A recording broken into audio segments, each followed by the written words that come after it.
We continue the shir in Sychos HaRan, Arizal, Sychos HaRan, Sif Kuf Mentes, paragraph 149, which deals with the story of the Tikuney Zohar. In fact, we are on the story of Tikuney Zohar, the 13th final story of the Zion Bettlers, the 7 beggars, the 7 tzadikim. We're on the story of the 3rd day. 7 days, during the 7 days of the feast, the wedding of the young couple to whom these 7 bettlers appeared.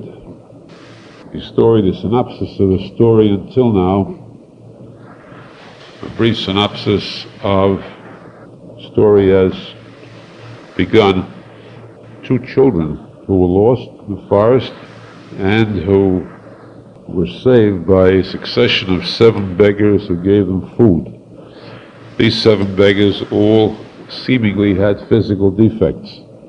The children appreciated this. These 7 beggars gave them a bracha, a blessing, that the children should be like them, should have these same physical defects. Then, years later, a match was arranged between these 2 children.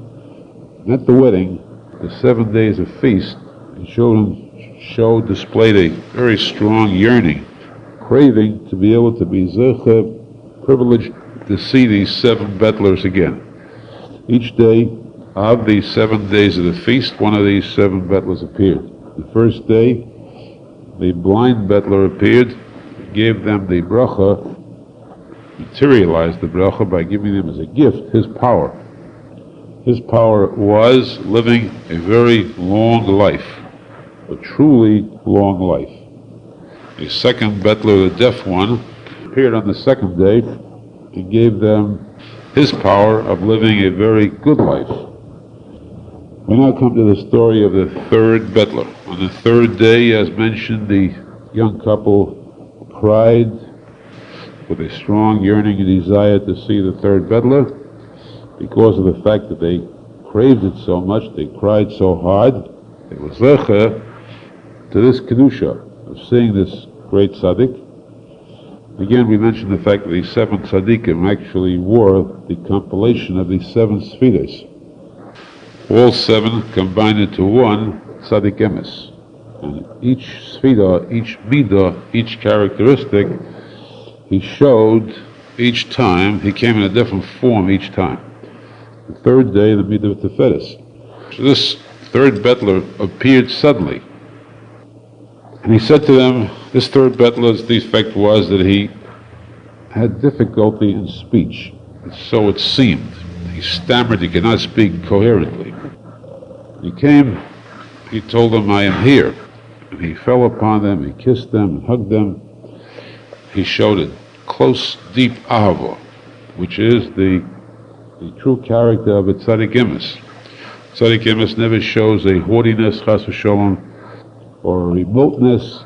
Those who want to come close to the tzaddik are taken close by himself, the greatest humbleness. So he said to them, at first when I met you when you were children, I gave you a bracha, you should be like me. Now I give you this as an outright gift, that you should be just as I am. What is meant just as I am?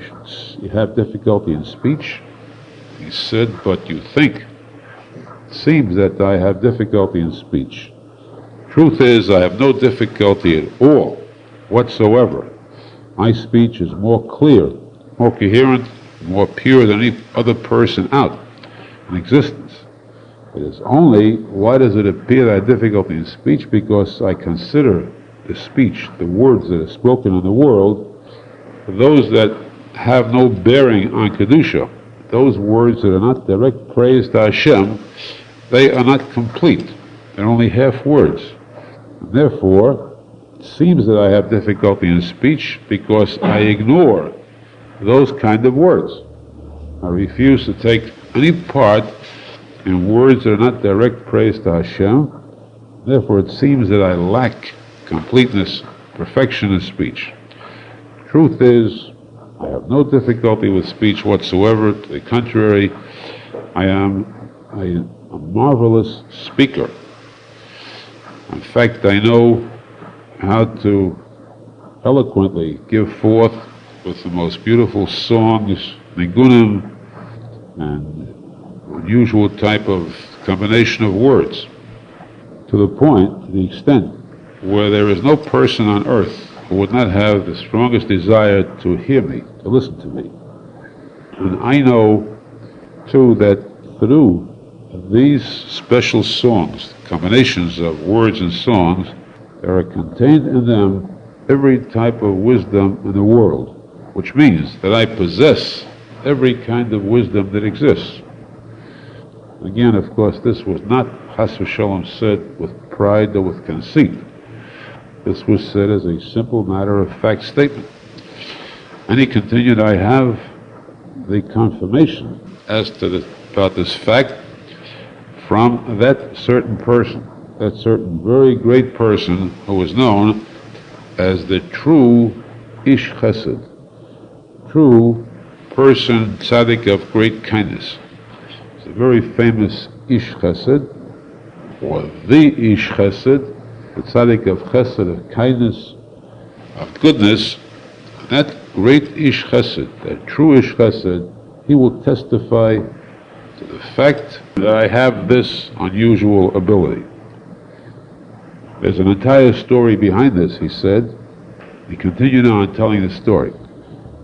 One time, he told there was a group of wise men, very wise men, sitting and discussing the topic of wisdom. Each one boasted about his chachma, his wisdom. First one boasted that he had the power to bring forth, to produce, through his chachma, he could produce iron from the ground, from the earth. From the earth itself, he could produce iron, which of course is unusual. How do you convert it? But this was his special talent, wisdom. He knew how to do this. Second one boasted he could produce a different type of metal. Another one said, I can go much further than that. I can produce actual silver. That's very precious, much more precious than what you can produce. Maybe produce this from the earth. Next one said, I can produce gold. That's still more precious than silver. Each one showing a superiority in wisdom. Next one stated, I can produce the weapons of war, which are very beneficial, very destructive, of course, but beneficial to a country who is at war. This is destroying sometimes is constructive. You destroy an enemy who's attacking, you aid yourself in defense of yourself. Next one said that he could produce these same metals that you speak about.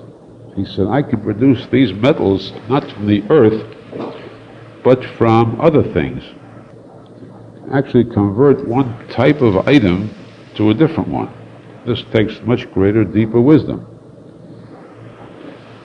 This continued on, each one boasting about what he can do, how he can use his wisdom, because there are a lot of things that are discovered or invented through wisdom.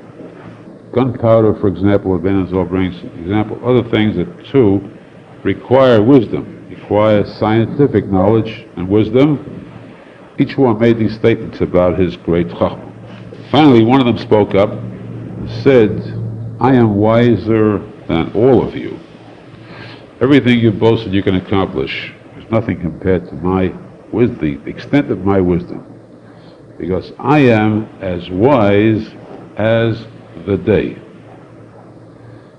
All the wise men who sat there, as wise as they were, could not understand what he meant. And he said, I'm as wise as the day.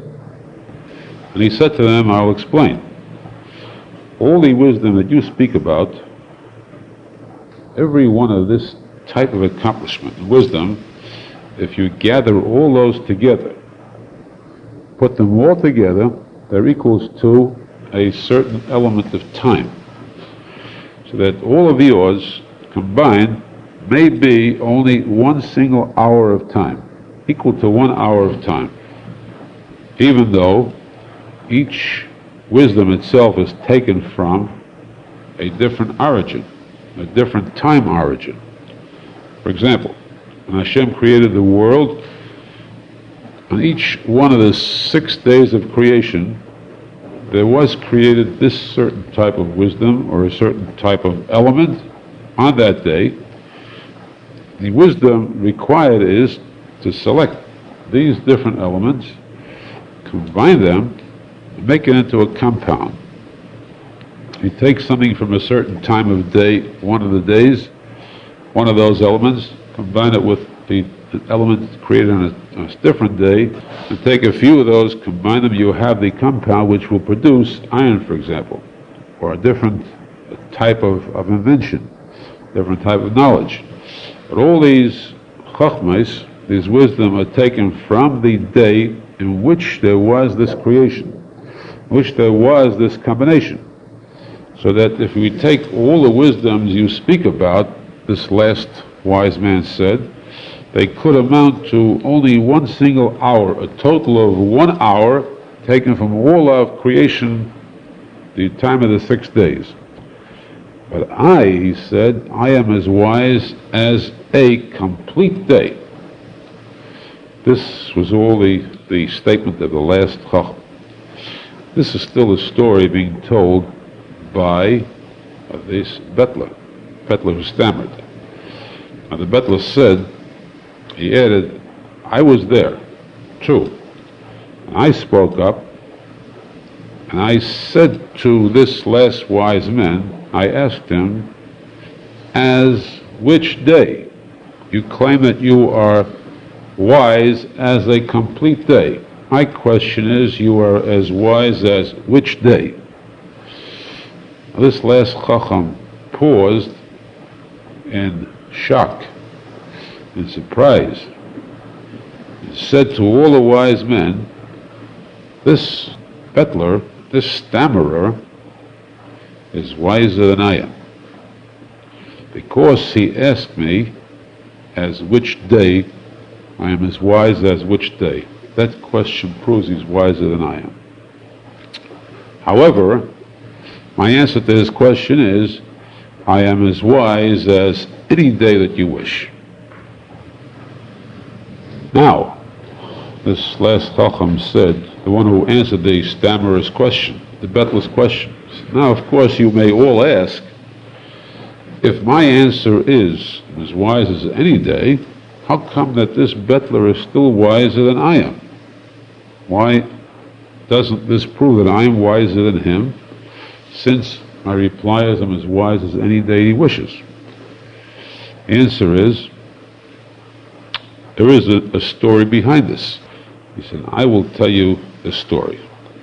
There is a ish chesed ha'emes. There is a tzadik, usually great holy tzadik, was called a true ish chesed, a true person, individual of kindness, extreme kindness. The word chesed, of course, is generally applied to the mitzvah of tzedakah, charity, mitzvah of ma'asim tovim, good deeds, mitzvah of gemilas chasodim. Gemilas chasodim means those good deeds that are done, not necessarily in the sense of charity. A person can do a good deed to the wealthiest man on earth. If he's ever in trouble and needs advice to extricate himself, to save himself, be rescued from a dilemma, this kind of advice alone is worth more than charity, and is given to a wealthy person. That's why the Gemara says Gemilas Chasodim is greater than tzedakah, because it could be done to a person who is wealthy also, not just to the poor. Gemilas Chesed can be done to a person who no longer is alive. Going to one's funeral is a Gemilas Chesed. Tzedakah is done only to those who are alive and poor. Tzedakah generally means money alone. Gemilas Chesed could be any kind of good deed, and therefore this is higher than tzedakah. So the word chesed would apply to Gemilas Chasodim, or tzedakah, or any good deed, ma'asim tovim. There is a tzadik emes who is called the ish chesed ha'emes, the true ish chesed. the one who assembles, the one who compiles, the one who accumulates all the good deeds that are done. They're all under his care.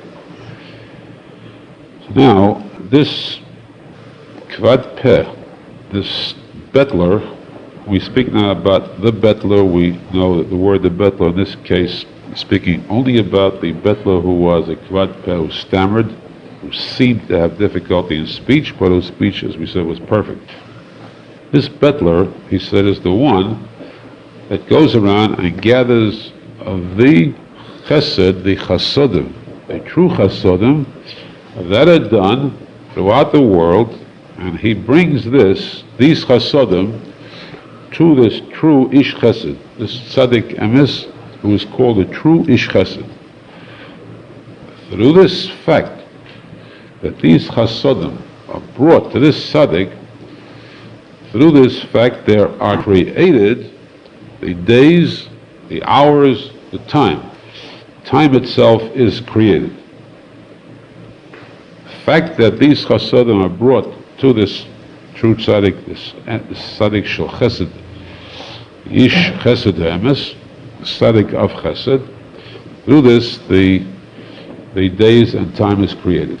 Now, agav, we learn from here, if so, since this is fact, that time itself is created, each person is dictated to by time. Each person lives according to time. Each person gets up in the morning, he has a day he looks forward to living that day. It therefore is up to the person to create his own day. Since time is created by the good deeds, the chasodim, therefore each person can actually create his own life, create the day that is about to come forth. Now the question, of course, is, didn't Hashem create the world? Didn't Hashem create time?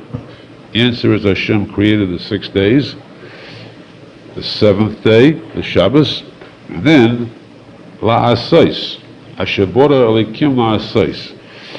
All this is created by Hashem la'asais, to continue creating. There must be a recreation every single day, every week. As time goes on, the world was created up to that moment. There must be a new creation as time goes on. And this new creation, we have the kaviyachol, the partnership between humans and Hashem in creating this time. As the Gemara says, for example, a person who says vayechulu on Friday night, that means that he states his implicit faith in Hashem, complete pure faith that Hashem created the world originally from nothing. There was no creation before this world. There was nothing in existence before this world except Hashem himself.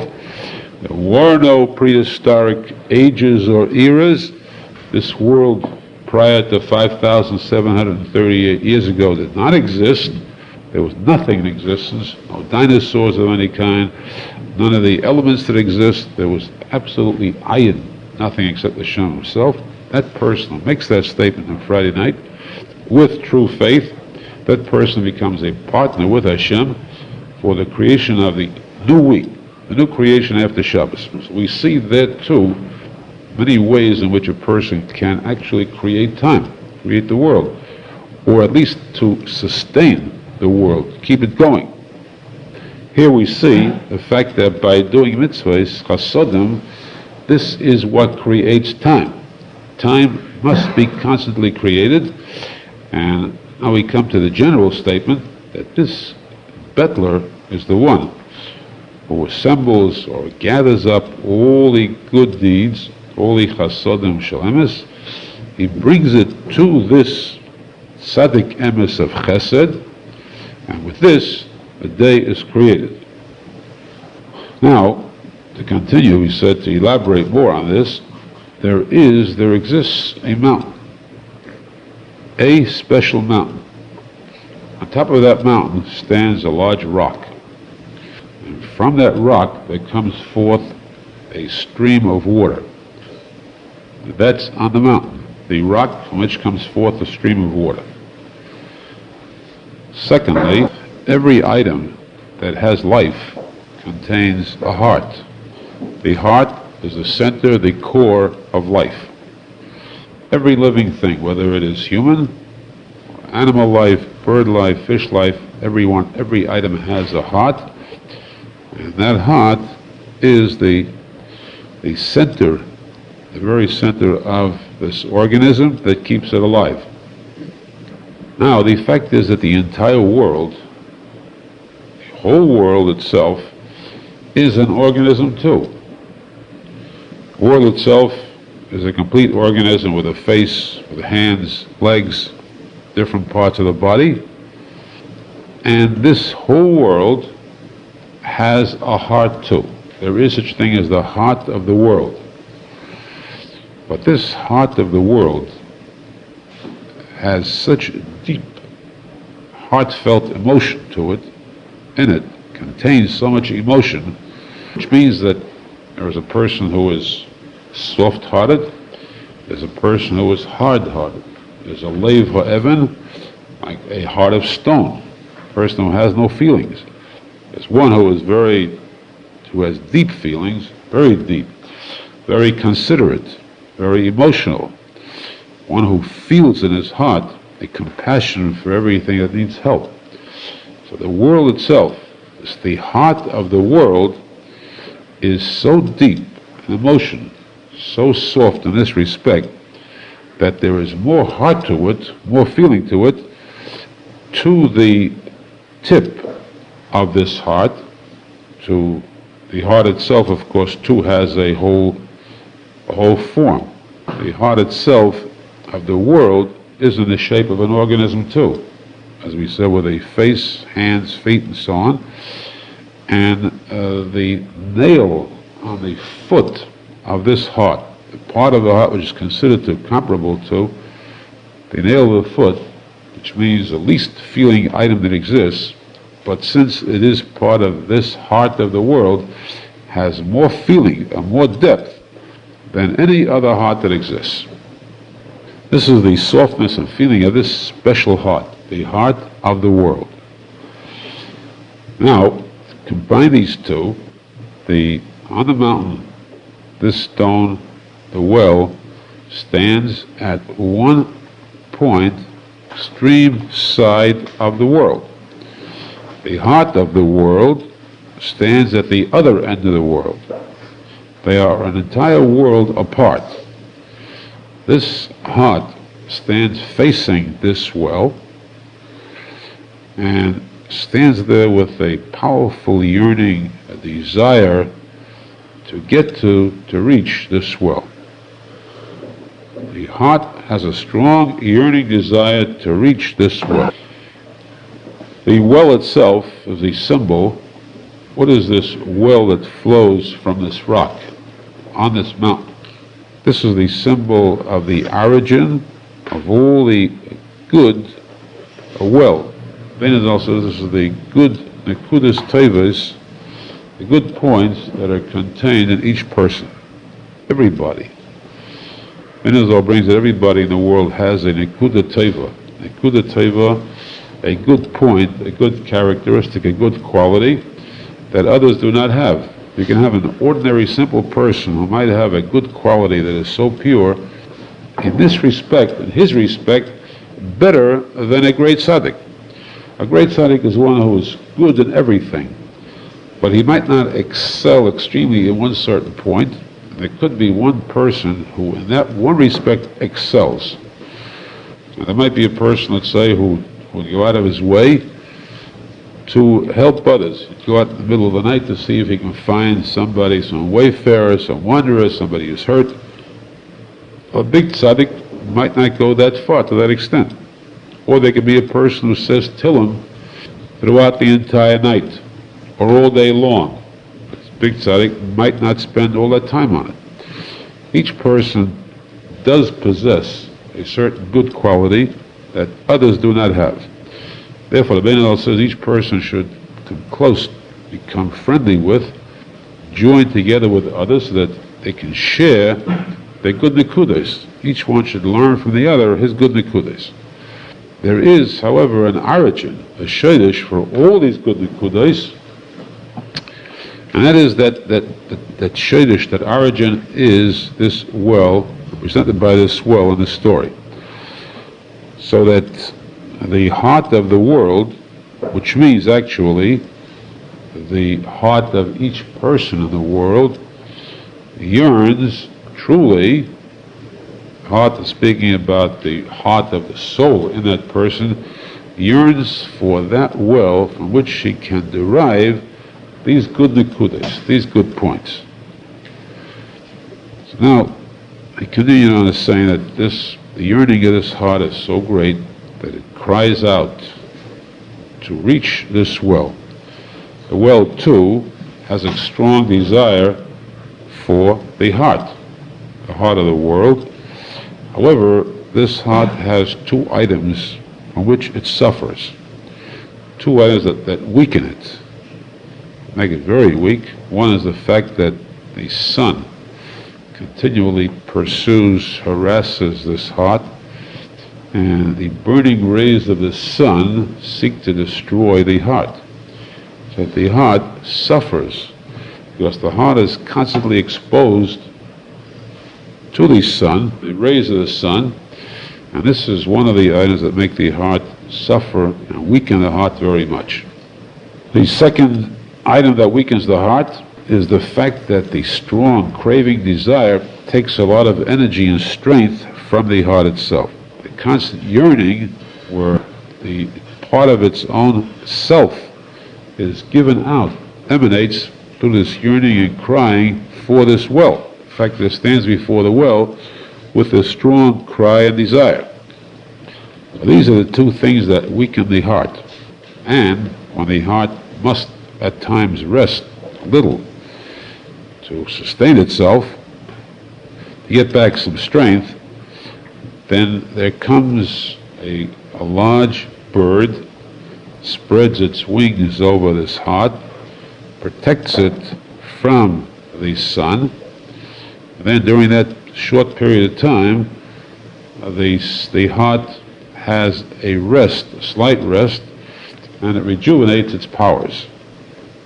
So through that period of rest, it regains enough energy to continue on. But even then, even at this time of rest, it still looks with a strong yearning towards this well. What is meant by these 2 points that weaken the heart? Arizal brings Arizal's words that the sun that beats down upon the heart, the sun stands for the fire of the Yetzer Hara, the Satan. The Yetzer Hara, the evil desires that seek to destroy a person's heart, seek to destroy a person. The evil taivas that the Satan injects into a person's heart, this seeks to destroy the heart, because the power of will, of life in the heart, is then turned towards, geared to that which is asur, evil. And this, of course, could destroy the person, chas v'shalom. So this is when the heart is turned to evil. There's a second case that's dangerous for the heart too, and that is sometimes the ribui oil, too much light, too much goodness. A person who is suddenly filled with a strong desire to serve Hashem. So he makes everything void, hefker. He drops his job, drops his work, drops his family. He goes on to 22 hours of the day in tefillah, in teidah, constant fasting. He overdoes what he should do. Overdoing it is very dangerous too. It could destroy himself, either physically or he could snap. By overdoing it, he could suddenly find he loses interest. There was too much of an effort put into it, and this broke through strain. This broke his spirit, and he drops completely, chas v'shalom. A person going too far at one time could actually lose out much more. It's like a person who goes towards the light, and too much light, instead of giving him the ability to see, can actually blind him. A person must go bihadroga, with a restraint, slowly, gradually, to rise up in stature, darga. So these are the two things that seek to destroy the heart. But at times, this large bird, spreads its wings. The Zohar Kodesh says this means the kanfei horeya, the wings of the lung that give the air, cool air, to the heart that could burn feverishly, the wings of the lung that beat upon fan the heart and cool off the feverish heat of the heart. These wings of the bird refer to the knafayim, bal knafayim yagid davar, refer to the power of speech, power of Torah and tefillah. Person through tefillah, through his bededus, speaking to Hashem, Mispawat Hashem, Hashem, guide me, help me. Help me how? Guide me to know exactly what to do, how to serve you. I shouldn't go too far, and I shouldn't do too little, because both are harmful. So this brings a person back in line. It takes him away from the Yetzer Hara. It also stops his too quick ascent, which could prove his downfall, chas v'shalom. This is what is meant by the wings of the bird that protect the heart. Also, the spoken words of tefillah and Torah. The study of Torah, the Gemara says, the words of the Torah are ke'ish, like fire. Hashem says, my words of Torah are like fire.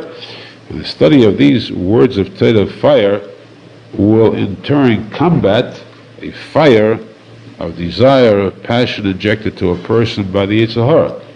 Yitzra Bisha, Yitzra, or Yitzra is Begimatria Ish. Fire of evil desire, of temptation, can be overcome, defeated through the fiery words of Torah. This is what's meant by the desire of the heart to come to this well, and the fact that the heart suffers. Two reasons. At times there is neicha, there is rest for the heart, because of the bird which protects it, which means the words of Torah and Tefillah. Now he continued on the story and said, however, since there is such a strong yearning for the heart to reach the well to get to the heart, why doesn't the heart continue on? Why doesn't it go to the well and let these two unite? The answer is that the heart could not exist if for a moment it stops seeing this well. It must see the well constantly. The nature is that if something's on top of a mountain, and you stand at a distance, you could see that item. If you stand too close to the mountain, the item is covered from sight. So as the heart begins to approach the mountain, then he loses sight of the well. Therefore, he must stand at a distance. There's no alternative. There's no solution to that. He stands at that distance with this strong yearning and desire to get to the well. Now, there is a major problem.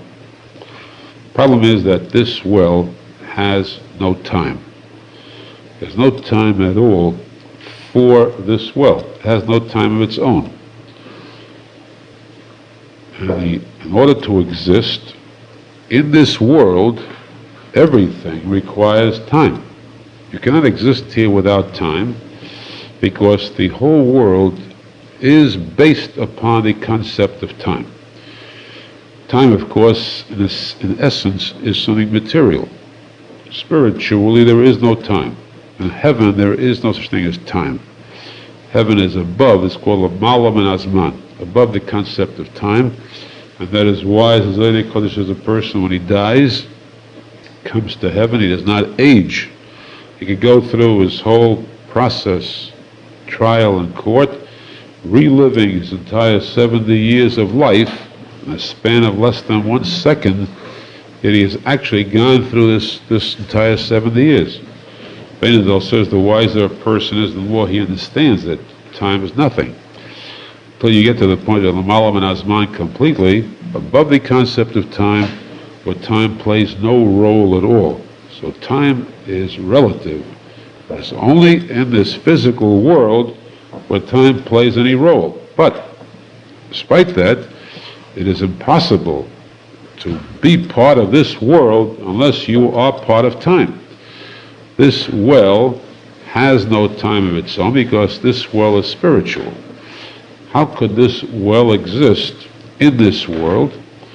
The time that this well needs is given to it by this heart.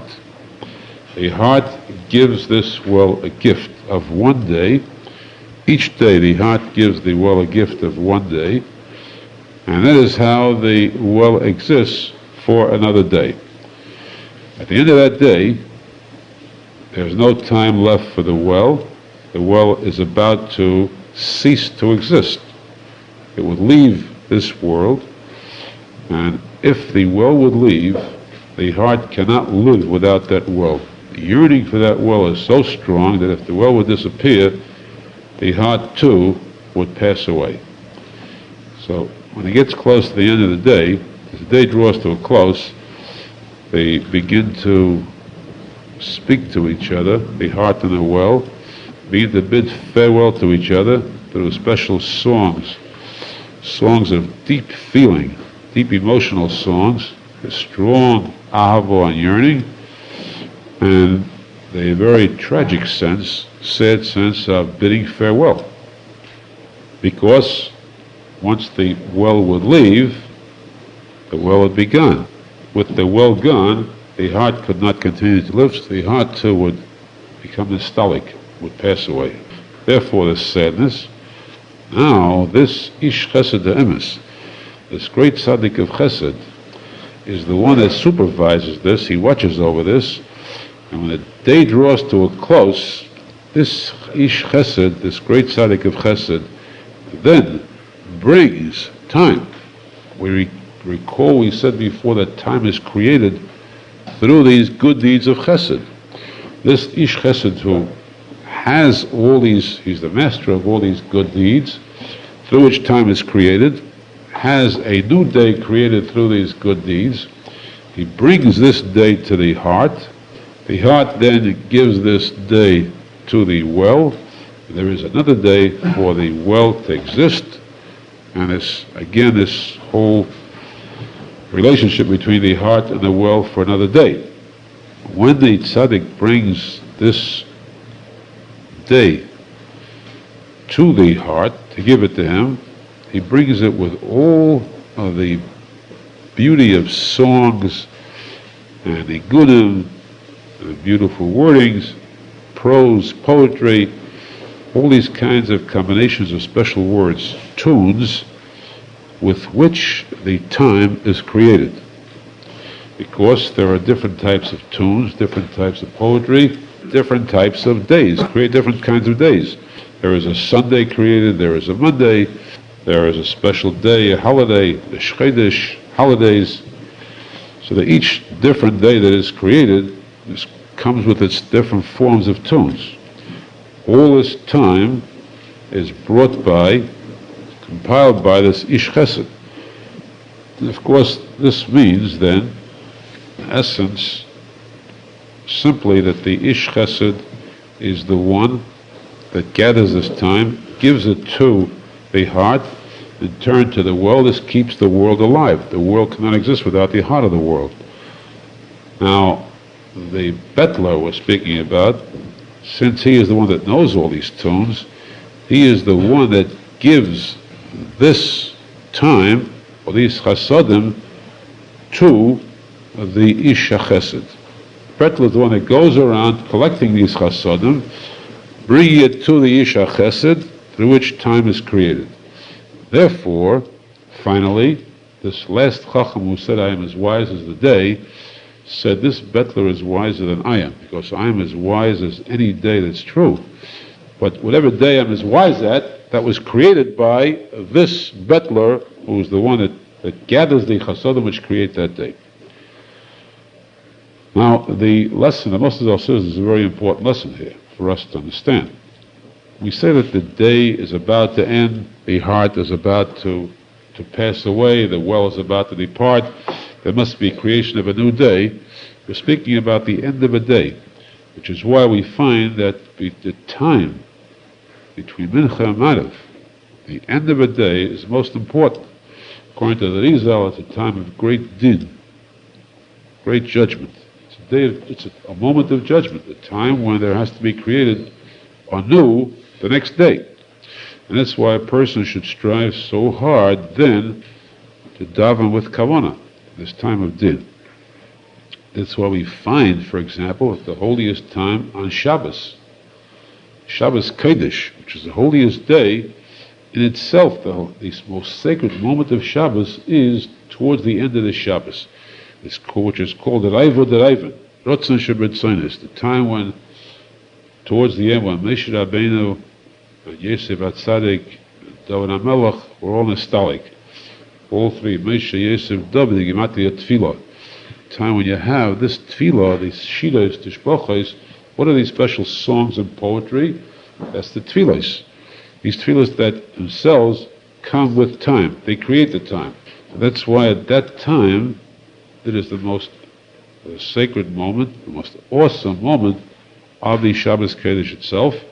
The person who has kavanah then, with his tefillah, is doing his part towards creating the new day. Imagine then, imagine then how important it is when we speak about the end of the year, last day of the year, Erev Rosh Hashanah. You can understand why the Beggars says that Rosh Hashanah little is the most important moment, because that is the end of the year, the creation of a new year. As we said here, there are different days of value. There's a regular weekday, there's a Chodesh, there are holidays. Imagine then the creation of the new year. When a day comes to an end, a new day is created.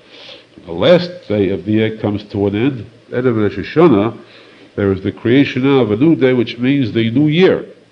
So how a person should be mechavein then, Erev Rosh Hashanah, that last tefillah of the year, the last mincha, the Menachem said, those who understand, my madrega, my Erev Rosh Hashanah is greater than the Hashanah of great tzaddikim. And this is the duty, the ability of every single person, the chiyuv, the responsibility, each person to know that it's up to him, through his tefillos, his Torah, to be able to create the period of time that ensues after this day. And that's why, too, we stress the mincha of Friday, Erev Shabbos Kodesh, daven mincha on Friday, that then, with a minyan, daven it on time, to show Kabbalah Shabbos, we bring the Shabbos in earlier, through the power of this mincha of Erev Shabbos Kodesh. Because this is the creating of the new week, the end of the week, the Shabbos Kodesh, the end of the Chel going into Kedusha. There is this connection, that's called the Teshuva Michel HaKodesh. This is what the Ish Chesed Shel Emes does.